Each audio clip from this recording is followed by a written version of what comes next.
Welcome to the Tournament Poker Edge podcast, brought to you by TournamentPokerEdge.com, the only podcast dedicated exclusively to poker tournament strategy. Now here's your host, Clayton Fletcher. Hello once again, everybody, and welcome to the Tournament Poker Edge podcast, sponsored by Jocka Coaching, where you can save 20% using the promo code TPE. My name is Clayton Fletcher, and I am your host here in fabulous Las Vegas. Happier than ever to be bringing you another episode of the world's longest running poker strategy podcast. Last time we left our hero, he was in Virginia. I was performing in the beautiful state, the Commonwealth of Virginia, on the day before I came to Las Vegas. So a lot of jet lag and a lot of miles later, the show went great, the flight went great, everything went great. And now I've pretty much shaken off the jet lag over the last couple of days. And I can happily say that my WSOP, my summer camp, whatever we want to call it, is in full swing. I'm settled in, I'm in the groove, and I hear Faraz Jocka's voice in my head all the time. I mean, I did so much prep work getting ready for this WSOP. It's not too late, by the way, guys. If you want to try it out, I can get you a 7-day free trial and 20% off your purchase. Just go to jocka.poker/TPE. Now, as you guys are listening to this, I'll be getting ready for the Monster Stack, one of my favorite tournaments, despite the fact I believe I've never cashed in the Monster Stack. I haven't had great luck in this tournament, but obviously it's a great structure, long levels, lots of chips. And because of that, a lot of the players who join the fun, they kind of look at this as their main event, right? So maybe more recreational players than a lot of the other tournaments, because people who only play one or two tournaments a year, they want to get a lot of bang for their buck. And the Monster Stack certainly does offer that. So I'm excited to play. I'm going to try to get there kind of early, maybe not right from the very first hand or anything, but I don't want to miss too much of the early action, because I think you end up playing many times with a lot of players who might not be used to having 200 or 300 big blinds, and they might not really know how to play that type of stack very well. So yeah, I want to get in there and take advantage of that. I think you're allowed to re-enter once per flight.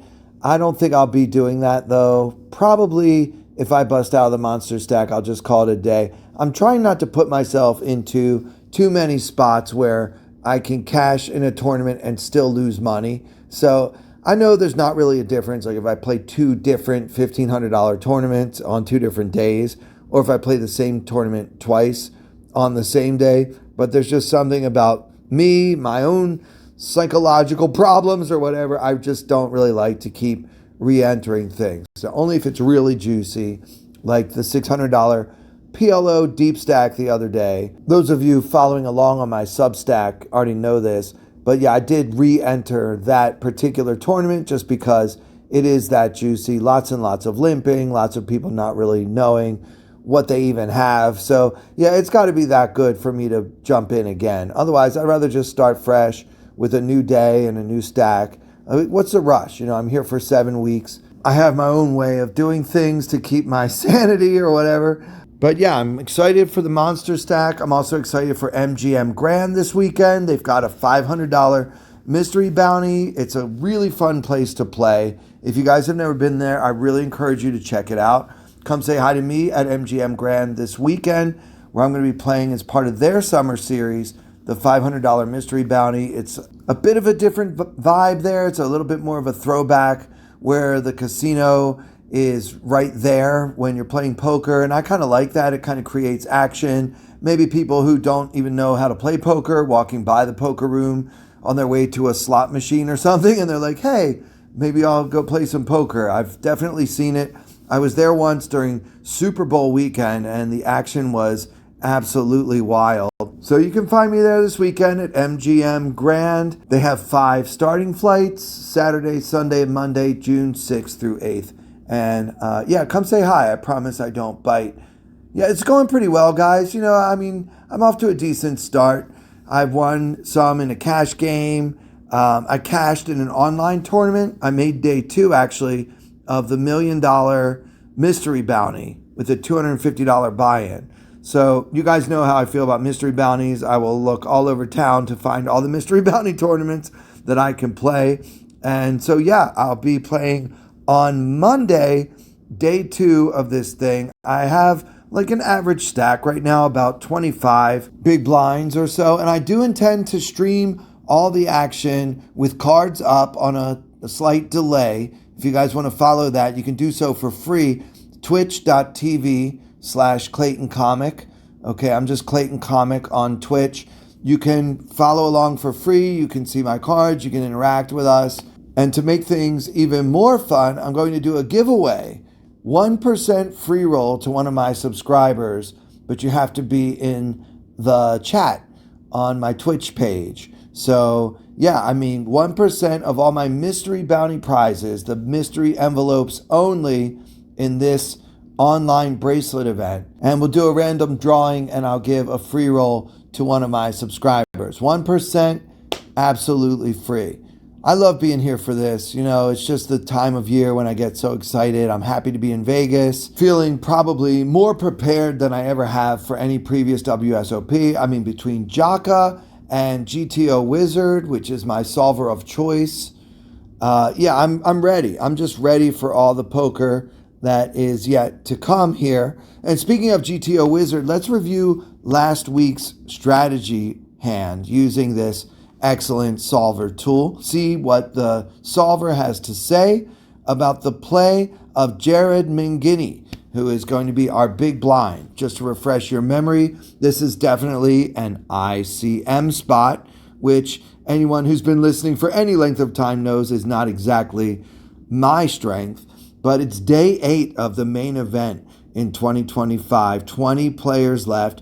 Blinds are a ridiculous $500,000, $1 million, with a $1 million big blind ante, which Mangini has already paid out of his $18 million stack. And from middle position, Braxton Dunaway opens the minimum to $2 million, and he's got the ace of diamonds, queen of spades, and then Jared in the big blind makes the call with 7 of spades, 6 of clubs.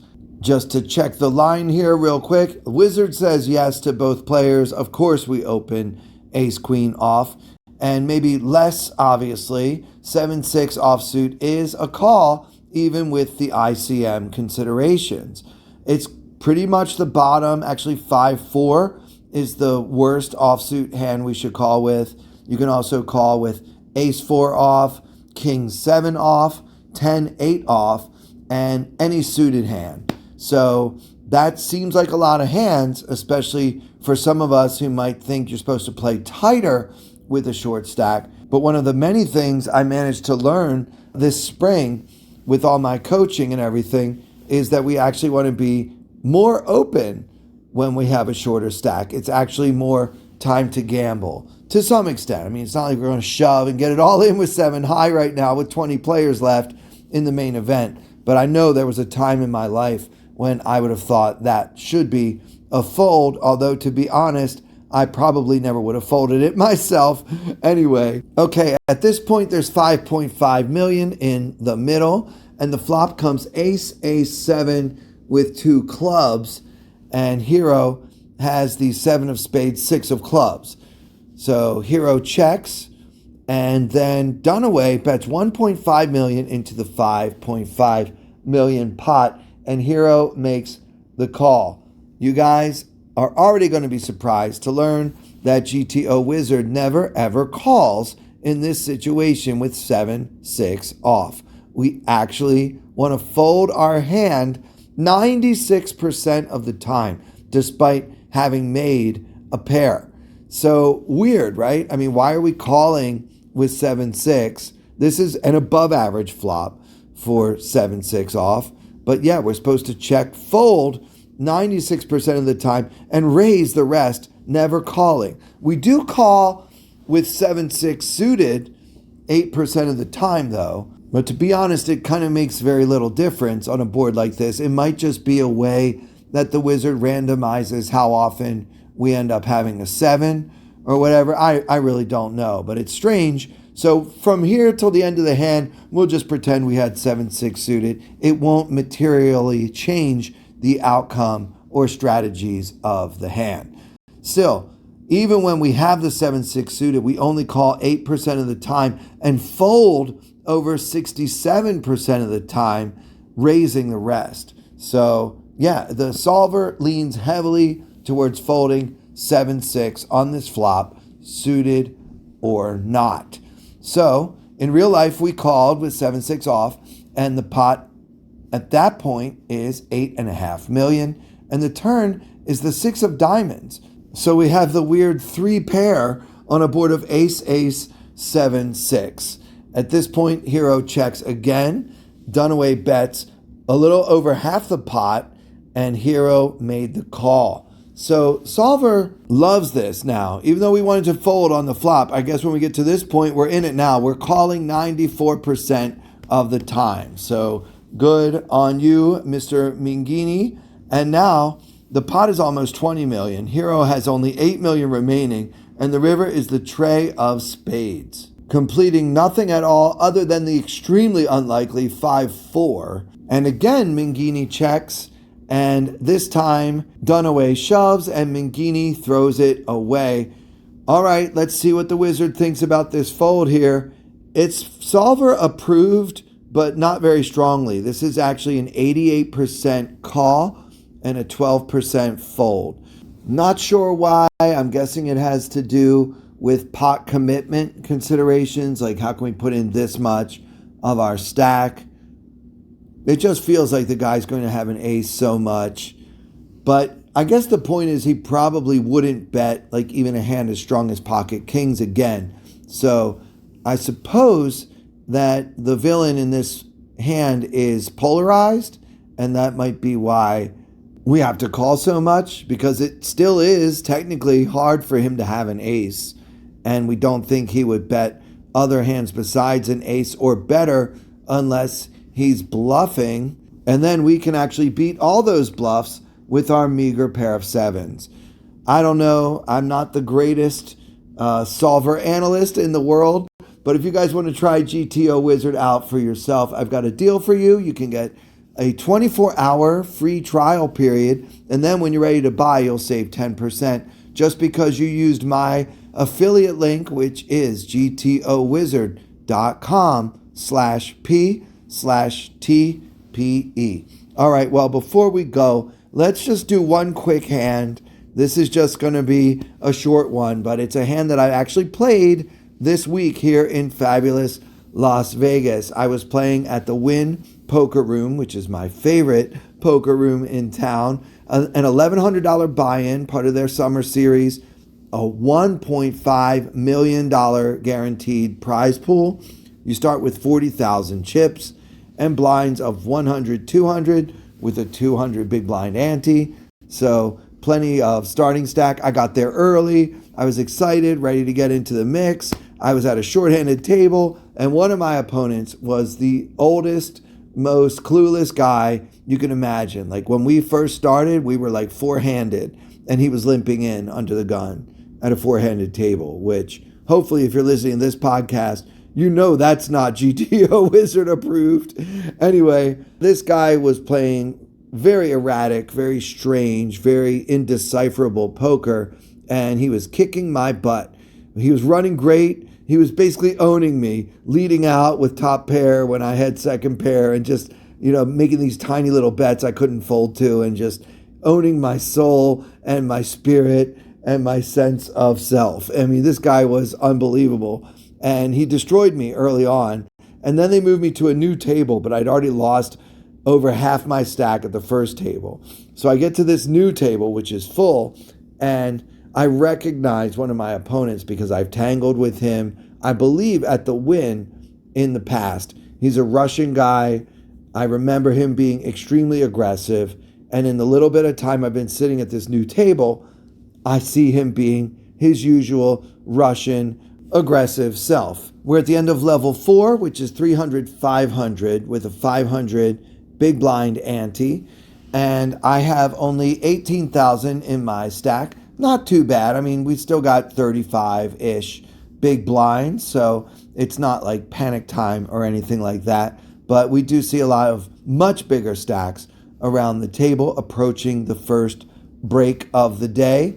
The Russian is in the cutoff position, and he opens to 1,200 off of a stack of 77,000. So he's doing quite well. He's been bullying his opponents, obviously, before I arrived here, and he's almost doubled up his whole stack in the first 2 hours, which is not easy to do when they start you off with 200 big blinds.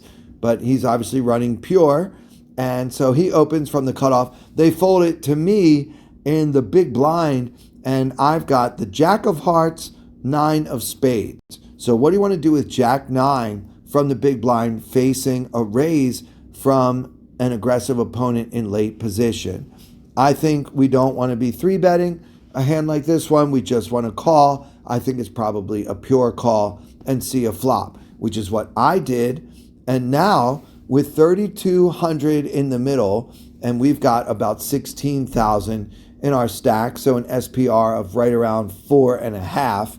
The flop comes Jack of Hearts, 6 of Clubs, Deuce of Diamonds. So Jack 6 Deuce, Rainbow, very dry board. We've got top pair with a 9 kicker with our Jack 9.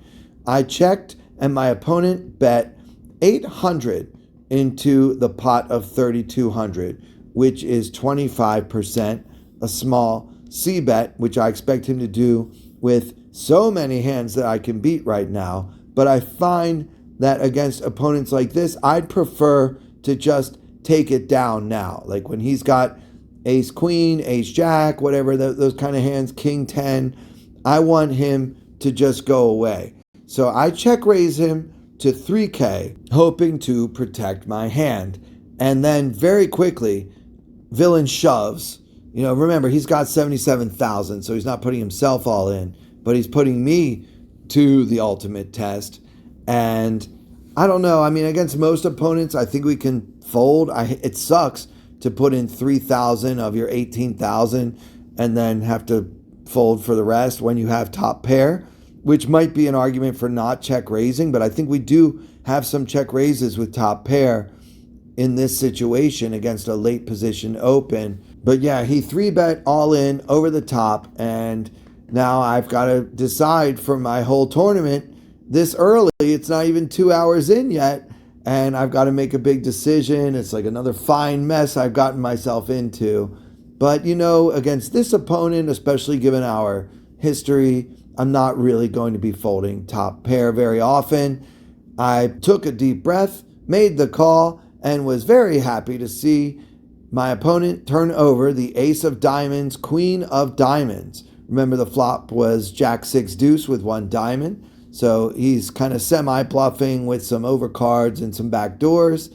And I was very happy to see that because I knew that I was probably close to 75% to win this hand. But that all changed on the turn when the queen of spades basically killed me unless I can catch up again with a jack or a 9 on the river, and it wasn't meant to be. So here was another spot. Obviously, it's very early in the day. I can re-enter. The Russian can re-enter too, which is probably why he's playing so fast and he just wants to keep buying in. I don't know. I was feeling kind of annoyed, and I sort of wanted to go home and play some online poker instead. And I'm glad I did, because I managed to make day 2 of that mystery bounty bracelet event, which you guys can check out on twitch.tv/ClaytonComic this coming Monday. A follow is free. And that'll do it for this episode. Hope you guys enjoyed it. If you did, please give us a good review on Spotify or Apple Podcasts or wherever else you might be listening to this. And for everyone here at Tournament Poker Edge, with thanks to our sponsor, jaka.poker/TPE, I'm Clayton Fletcher. Thank you so much for listening.